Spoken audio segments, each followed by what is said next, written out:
MECHA C2 assisted by C1 in photographing a panorama. If you own both a C2 and a C1 MECHA controller, you can use them together as a perfect team.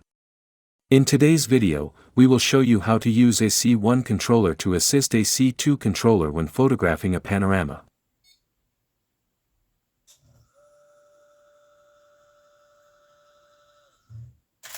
An obvious advantage of using MECHA controllers in this way is that there is no cable between the C2, the main controller, and the camera.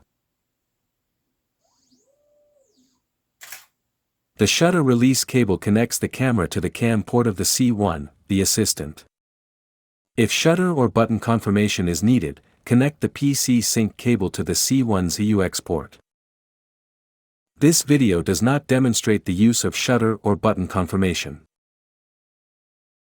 We have already demonstrated in another video the basic steps for using a C1 controller to assist a C2 controller, and we recommend watching that video for more details. For your convenience, we will recap only the most important steps. One way to use a C1 to assist a C2 is by following these steps.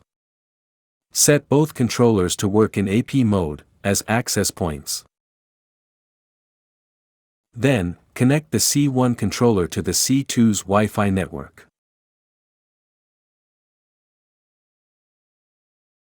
As a result, the C2's network assigns an IP address to the C1.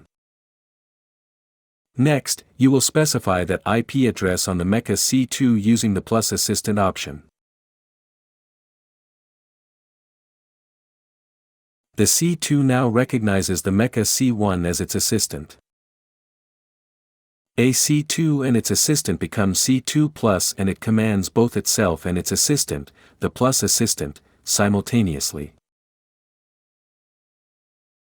Let's select a factory preset from the C2's preset menu.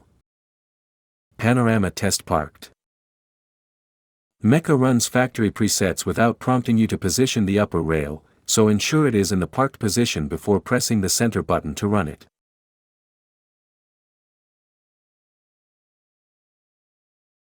The C1 controller will receive and echo any camera trigger signal sent by the C2 controller. Thank you for watching.